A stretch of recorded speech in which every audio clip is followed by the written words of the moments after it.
What's up, gamers? This is that PlayStation Gamer. So lately, I've been playing this little game. I don't know if you guys have heard of it. Might be one of the more popular RPGs to come out this year, but it's not super popular. It's called Baldur's Gate 3, and I have been playing a lot of this game, to the point that I can almost recite certain lines from this game just because, damn, they're good, and also because they're hilarious. I love Baldur's Gate 3. I will go far as say this much. This is a game that's easily in my top 5. And I don't know where I would put it. I think it would depend on my mood of the day, if I'm pissy or if I'm mad.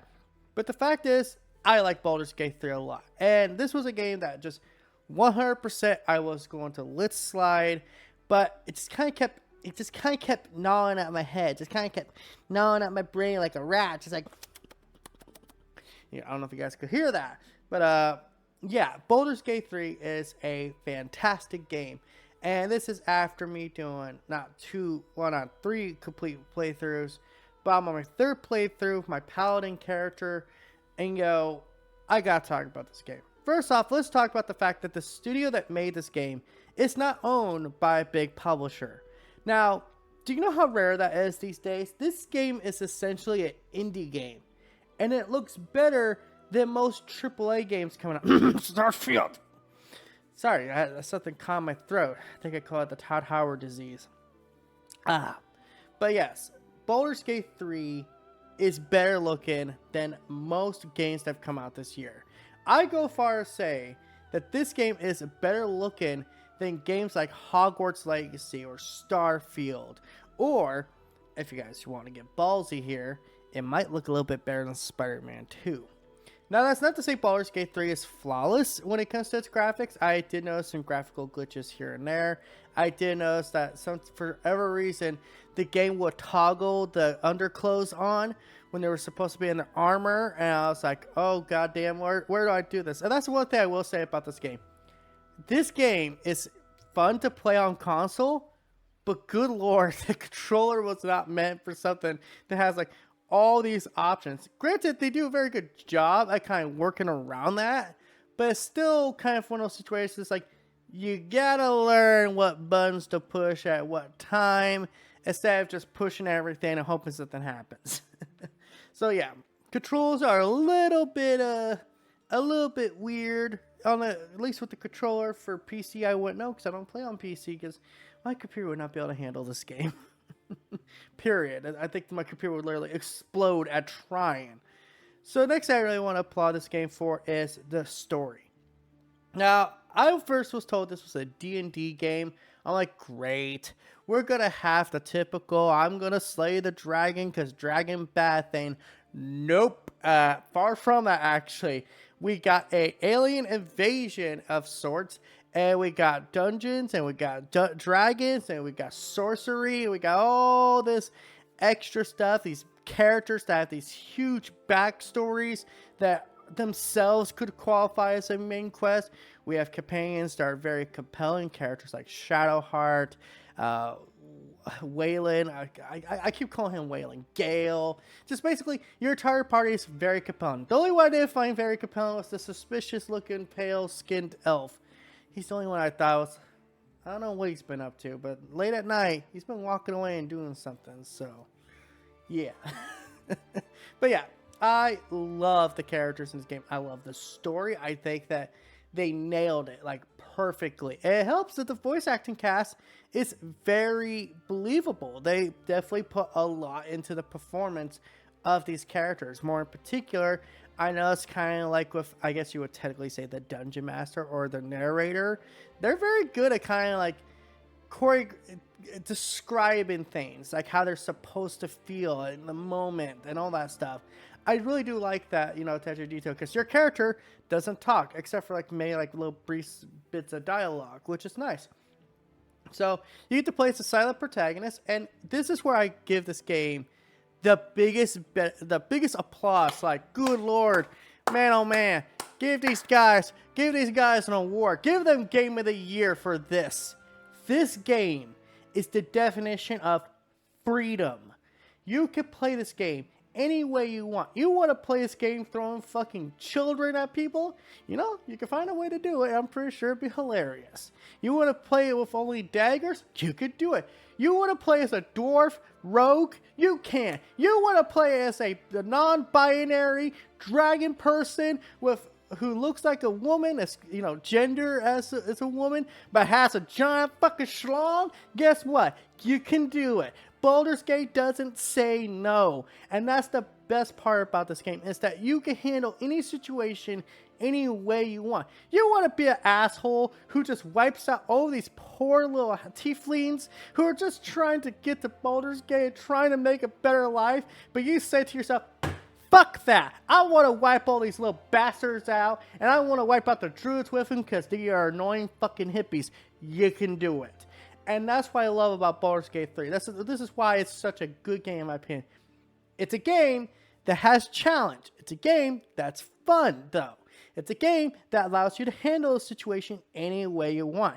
In fact, if you actually are, do certain quests a certain way, you can actually get locked out of companions. You can get characters can leave your party and say, yo, you evil as fuck. We getting the fuck out of here. Who's with me? I can't believe this game actually has the gall to take away companions. You know, like in Fallout 4, how you could do terrible things, most evil things. You could be a raider. And for whatever reason, that's the only fucking time Pearson will be like, you're too much of a dick. Only because that would actually conflict with him being a Minuteman and the Raiders. That's DLC tied in. You can agree with the Institute. You can agree with them 100%. And for whatever reason, Paladin Dance will just be like, well, you are my friend, so fuck the Brotherhood, I guess. Baldur's Gate actually has characters that actually have standards. Characters that actually have morals. Characters that actually, if you piss them off enough, will say, you know what? I don't like the way you've been looking at me lately. I guess I'll have to fucking put a wooden stake in your neck. You suspicious looking man who is very pale. There are situations where characters could be completely at odds with each other and actually will kill each other. And then the best you could do is maybe bring them back, because that's the other thing you can do too. You can actually bring back characters back from the dead after they were killed off. It isn't like they were permanently dead forever. You just need a resurrection scroll or the hireling. And if you don't, well, you're kind of fucked. Your main character can actually die in the game, and the game can actually progress a bit. Yeah, I noticed that. I noticed in my battles, I actually got, my main character got killed. I had one character transport out of there, got the fuck out of Dodge, healed up, and I healed up my party, and then you know what? Took them trolls out. That's insane to me. Like, just the level of freedom this game has is insanity. It is the definition of insanity in the most positive way I could mean it. Like, I'm already in Act 3, and I feel like I need to go back and play Act 1 and Act 2, because I felt like I was missing shit. I felt like I was rushing it too much. I was playing it too much like I play other RPGs, and that's the thing that Baldur's Gate definitely benefits from. It's trying to train you not to play how you're used to playing RPGs. You're used to filling out checklists and all that stuff. This game's telling you, go out to that swamp and look for that old lady, because she's suspicious as fuck. I applaud this game. I applaud this game in every way I could. I can tell you right now, the game's not perfect. It's definitely one of those games that either you're going to love it or you're going to hate it. It's definitely one of those games that if you're not into the turn-based combat stuff, man, this is not going to be your cup of tea. This is a game that also can be challenging as hell. This is a game that you could go into situations completely underleveled, completely screwed over by the AI. And you know what? It's all your fault. So yeah, I will say this right now. Baldur's Gate 3 is a high recommend for me, but be forewarned, it's not exactly the most noob-friendly RPG out there. This is a game that if it wants to kick your ass, it'll kick your ass. And I love it for that. I love this game, just all the freedom it has. Just be forewarned that sometimes you could go into a situation and be completely outclassed. So you better save scum. No shame in that, by the way. No shame in save scumming, because that's the only way you're going to be able to get the ending you want, or characters you want, or outcomes you want. Because most times, I guarantee you're going to fail those dice rolls. This game also did something I never thought could happen in my life. It made me afraid of a dice roll. If it was just too much, I'd be like, no, maybe this bitch does need to just die. Till next time, guys, this was kind of my impressions, thoughts on Baldur's Gate video. I just want to talk about it because, good lord, I've been playing so much this game and I love it. And it's going to be sad when Spider-Man 2 comes out and basically takes all my time, which I do plan on live streaming Spider-Man 2 when it first comes out, and more likely doing a whole playthrough after that. So till next time, guys, this is That PlayStation Gamer. Don't forget to like, comment, subscribe, and all that YouTube algorithm BS. Peace out. Have a good day. And yeah, definitely check out Baldur's Gate. It's a game, Baldur's Gate 3 more specifically, because good lord, this game, chef's kiss. And this is the game deserves to win Game of the Year.